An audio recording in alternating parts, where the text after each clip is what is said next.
ప్రణాళికలో భాగంగా ఈరోజు మనకు మహిళా సంఘాల ద్వారా వాళ్ళ ఏదైతే ప్రొడక్ట్స్ ఉన్నాయో దానికి సంబంధించిన మేళాను ఈరోజు మనం పెట్టుకోవడం జరిగింది.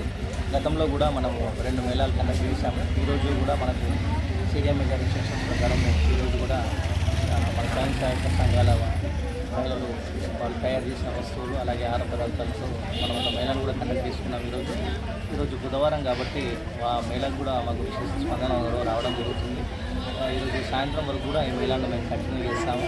అలాగే ఈ మహిళలతో వాళ్ళ ఒపీనియన్ కూడా తీసుకొని ఒక 3-4 రోజులు కొనసాగిద్దామనే ఆలోచన కూడా మాకుంది. దీనివల్ల మహిళా స్వయం సహాయక సంఘాలు చేస్తున్న ప్రోడక్ట్స్ జనాల్లోకి వెళ్ళి వాళ్ళకి డిమాండ్ ఏర్పడే అవకాశం ఉంటుంది. అలాగే వాళ్ళు తయారు చేసిన ప్రోడక్ట్స్ను కూడా భారీ ఎత్తున మార్కెటింగ్ చేయడానికి కూడా ఏదైనా అవకాశాలు ఉన్నాయో కూడా మేము పరిశీలించి ఆ విధంగా కూడా చర్యలు తీసుకోవడానికి ప్రయత్నం చేస్తున్నాము.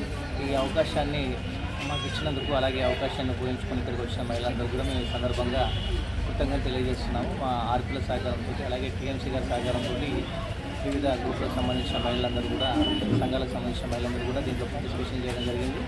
అతి త్వరలోనే మళ్ళీ ఇంకా కొన్ని మహిళలు కూడా మనకి 100 రోజుల కలెక్షన్ ప్రణాళికల భాగంగా ఇంకా కొన్ని మేళాలు కూడా మాకున్నాయి. వాటిని కూడా భారీ ఎత్తున నిర్వహించడానికి మేము ప్రణాళికలు సిద్ధం చేసుకోవడం జరుగుతుంది. ప్రభుత్వం ఇచ్చిన మార్గదర్శకాల ప్రకారం ఏ రోజైతే ఉందో ఆ రోజు దాన్ని నిర్వహించుకుంటాము. దాన్ని కూడా ఇదే విధంగా విజయవంతం చేయడానికి మా నుంచి ఖచ్చితంగా ప్రయత్నం చేస్తాము. ఈ అవకాశం వినియోగించుకుంటున్న మహిళలందరూ కూడా మేము ఈ సందర్భంగా మరోసారి కృతజ్ఞతలు తెలియజేస్తున్నాం.